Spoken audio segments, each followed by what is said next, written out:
Hi everyone, I've managed to get this enclosure for the snails. This is an ex-display model, so from my local pet shop. So it needs a bit of a wipe down on the outside. I'm going to be, so I've had to put my light on so you can see what I'm doing. So that means everything's going to be washed out. So yeah, it's 45 by 45 by 45. This was the biggest I could get with the budget I've got, which is fine. This will suit the babies perfectly.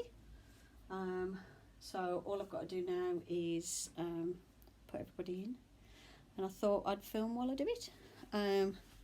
The angle's a bit odd, but I'll show you a better shot when everybody's in.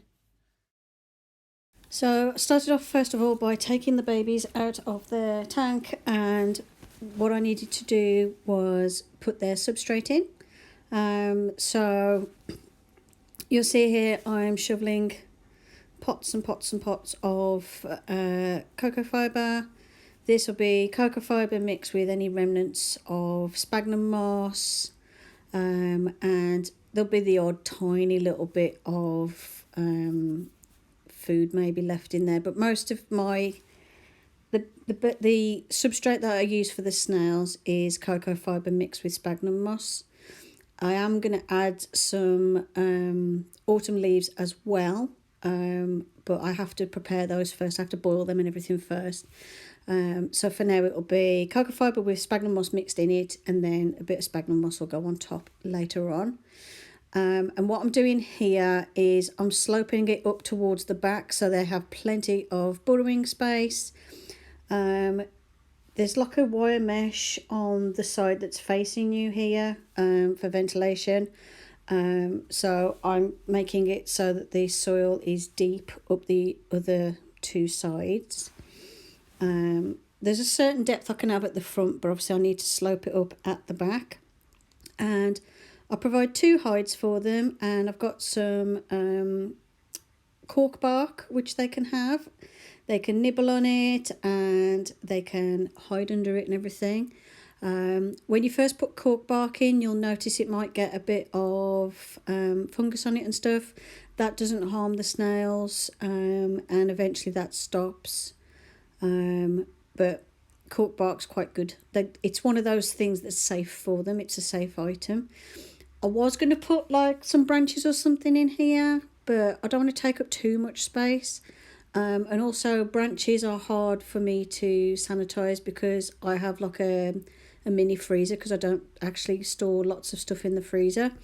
And I wouldn't have a saucepan big enough to boil it or anything. And I wouldn't feel comfortable using it without boiling it.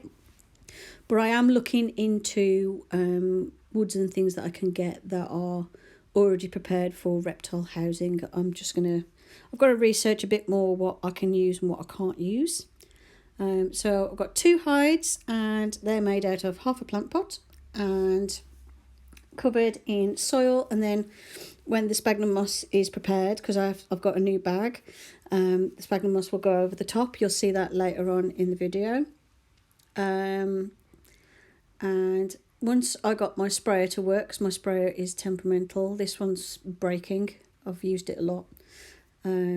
I sprayed down the enclosure. The soil was fairly moist anyway, but just to add a little bit more humidity, because obviously this is a new setup. And I've used their original substrate. You don't want to change their substrate because they build up good bacteria in there for them. And now I'm popping all the little fellas in. They also have a big piece of corn on the cob because they're quite enjoying that at the moment. So I'm leaving that in there so they can munch a bit more. It'll last a couple of days before I have to change it. Just when you put stuff in like that, just keep an eye on it, and if it's starting to turn, you can always take it out. I mean, to be fair, in the wild, they're detrivores anyway, so they'll eat decaying stuff. So it doesn't, I mean, they'll eat fresh and decaying stuff, so it doesn't really matter too much, but obviously you don't want anything making your tank stink. Then I've got my autumn leaves. These are some fabric, like a plasticky fabric autumn leaves that I got online. and they're just zip tied together, and I'm using that at the back for decoration because I want to give this tank an autumn theme. And here I'm just blowing out bits of substrate that have gone into the grooves where the doors go, just so I can close the doors properly. And this is what the tank looks like before I put the sphagnum moss in. As you can see, they're all there. They've got their water dish, they've got their food. This is me shutting the curtains because there's too much glare on the tank. And I've got some Halloween lights. These are little jack-o'-lantern Halloween lights I got from the pound shop. Was it the pound shop? Pound shop or Asda, I think. So I've put those on as well because obviously I wanted this tank to have an autumn theme, hence the autumn leaves. It looks at the side like the lights are on the inside of the tank. They're not, they're just draped across the top. And here are all the little babies. I say little babies, they're getting quite big now. And they're busy munching away, as you can see, and they're quite happy. This will be an ideal tank for them to grow out in because they haven't got to sort of go too far to find food. They can put their weight on, grow in size, and then as they get bigger I can split them between this and another tank that I've got. So I've got plenty of space for everybody. And as you can see, here they are, and they've got some calavera cabbage, something like that it's called, and some sweet corn and plenty of cuttlefish. I will put another piece in. There's 3 pieces of cuttlefish at the moment because the ones I could get at the minute are quite small, so I will put another piece in. And I've put some water in the water dish, not too deep because you want them to be able to drink without drowning. So basically what I do is I put enough water in there so baby Juniper could have a drink safely, and then I'll just top it up as they drink it. And that's how I've prepared their tank. I filmed this bit before the sphagnum moss was ready because you have to soak the sphagnum moss for half an hour. But afterwards what I did was on top of the 2 plant pots I put the sphagnum moss. That just helps to hold moisture in the tank, and also they like to burrow under the sphagnum moss. It just gives them a bit of extra burrowing space. And then I'll show you what I've done with the biggies. So the biggies are in their tank at the other side of the room. They also have now got 2 hides, sphagnum moss on the top, because I filmed this bit after the sphagnum moss was ready. They have a big piece of cork bark in the middle as well, and that's set up so they can actually get down behind it if they wanted to. They've also got their 2 water dishes because the big ones always have 2 because one of them always sits in the one and other people can't get a drink.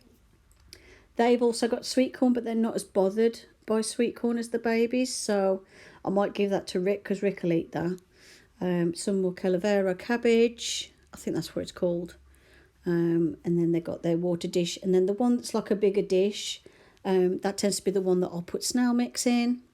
And as you can see, Alvin is climbing to the top of the tank and he's got Morty hanging off the bottom of him, and Morty is also holding on to his food. So that's the current setup for the 2 snail tanks, and Rick is still in his retirement tank. Hope you enjoyed the video. Thanks for watching, and I'll see you in the next one. Bye for now.